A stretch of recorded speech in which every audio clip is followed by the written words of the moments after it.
এখন আমরা দশম শ্রেণীর কোষে দেখি 12-এ 16-র 3-এর দাগের অঙ্কটি সলিউশন করব।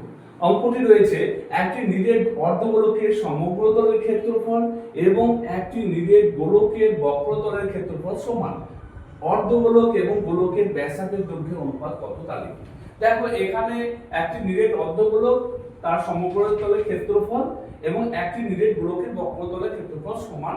হ্যাঁ, সেই দুটো আমাদেরকে দেখাতে হবে সমান। সেই দুটি দেখিয়ে তারপর আমাদের অর্ধগোলক এবং গোলকের ব্যাসের দৈর্ঘ্য নির্ণয় করতে হবে তার পরিপ্রেক্ষিতে।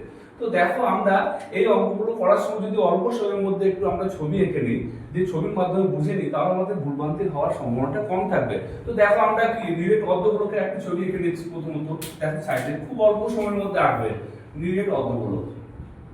আচ্ছা, নিরেট অর্ধগোলকের একটা ছবি। আচ্ছা, এটা নিরেট মানে এখানে সম্পূর্ণ, এটা পুরোটাই ফুল। হ্যাঁ, তো নিরেট অর্ধগোলক আর একটা বলেছে গোলকের আর একটা গোলক, এরকম একটা গোলক আঁকলাম। তো দেখো এইবার এই দুটি কি বলেছে সেটা আমাদের আগে বের করে নিতে হবে। দেখো নিরেট অর্ধগোলকের সমগ্রতলের ক্ষেত্রফল, তাহলে তার ফর্মুলাটা নিরেট অর্ধগোলকের সমগ্রতলের ক্ষেত্রফলটা আমরা লিখে নেব ছোট করে। দেখো সমগ্রতলের ক্ষেত্রফল কি হবে না, এখানে নিরেট বলেছে, নিরেট হলে কি হয় 3 পাই আর স্কয়ার হয়।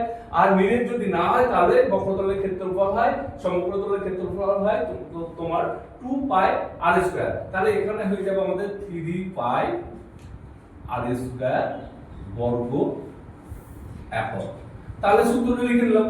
আর এখানে একটি নিরেট গোলকের বক্রতলের ক্ষেত্রফল সমান বলেছে, তাহলে নিরেট গোলকের বক্রতলের ক্ষেত্রফল আমরা লিখে নেব। নিরেট গোলকের বক্রতলের ক্ষেত্রফল হচ্ছে 4 পাই আর স্কয়ার বর্গ একক। হ্যাঁ, তাহলে দেখো আগে আমরা সূত্রটি লিখে নিলাম এবং তার ছবিটাও আমরা বুঝে নিলাম ছবিটা এঁকে। এইবার দেখো আমরা কি করব। তাহলে এবার আমরা নিরেট অর্ধগোলকের ব্যাসার্ধ এরকম ভাবে আমরা লিখতে পারি। আচ্ছা, যদি আমরা না লিখি এখানে দেখো ব্যাসার্ধ, আচ্ছা নিরেট লিখে নিতে হবে। নিরেট অর্ধগোলকে আমরা লিখে নিচ্ছি নিরেট অর্ধগোলকের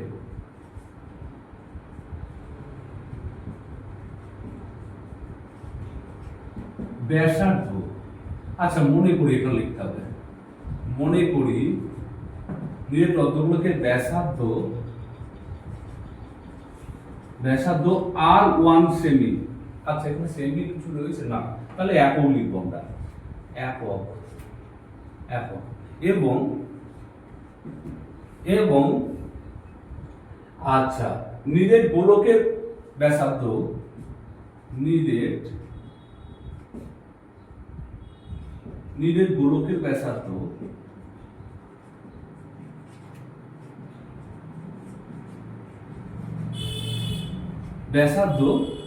r2 একক। তাহলে r1 r2 ধরে নিলাম। হ্যাঁ, r1 r2 ধরে নিলাম। এবার আমরা কি বলেছে, একটি নিরেট অর্ধগোলকের বক্রতলের ক্ষেত্রফল সমগ্রতলের ক্ষেত্রফল, একটি নিরেট গোলকের বক্রতলের ক্ষেত্রফল সমান। তাহলে আমরা প্রশ্নানুসারে একবারে করে নিচ্ছি। আর আমরা আয়তন ওই বক্রতলের ক্ষেত্রফল সমগ্রতলের ক্ষেত্রফল এরকম ভাবে বের করছি না। আমরা বিষয়টা বুঝে নিয়েছি, দুটোই রেডিয়াস ব্যাসার্ধ আমরা ধরে নিলাম। এবার আমরা প্রশ্নানুসারে একবারে বলবো, প্রশ্নানুসারে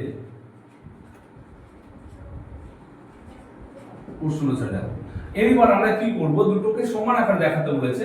তাহলে আমরা এখানে লিখে নিচ্ছি 3 পাই, আচ্ছা আর স্কয়ারের জায়গায় আমরা r1 স্কয়ার করব, r1 তার স্কয়ার সমান এখানে 4 পাই আর স্কয়ারের জায়গায় ব্যাসার্ধ ধরে নিয়েছি, তাহলে আমরা r2 তার স্কয়ার করব। r2 তার স্কয়ার। এইবার দেখো আমাদের এই দুটির কি বলেছে, দুটোকে আমরা সমান আকারে দেখালাম।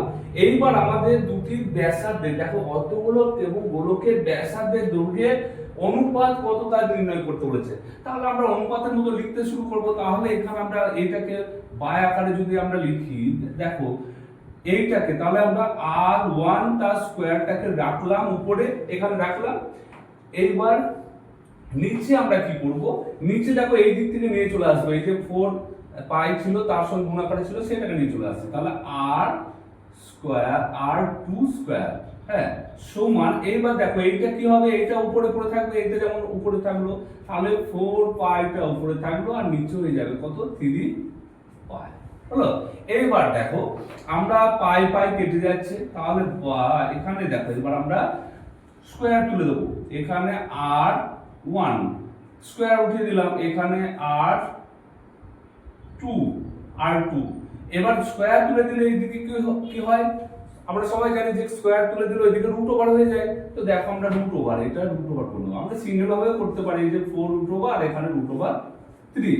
হ্যাঁ, তাহলে এবার দেখো বা r1 r2 সমান, এখানে দেখো 2 2 4 আর কত রুট ওভার 3 ভাঙবে না, সুতরাং রুট ওভার 3 লিখে রাখবো আমরা। তাহলে এখানে এবার আমরা লিখবো যে r1 is to r2 সমান এখানে কত হবে 2 is to রুট ওভার 3।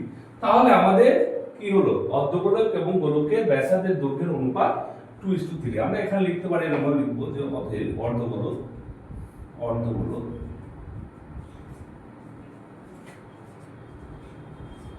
এবং গোলকের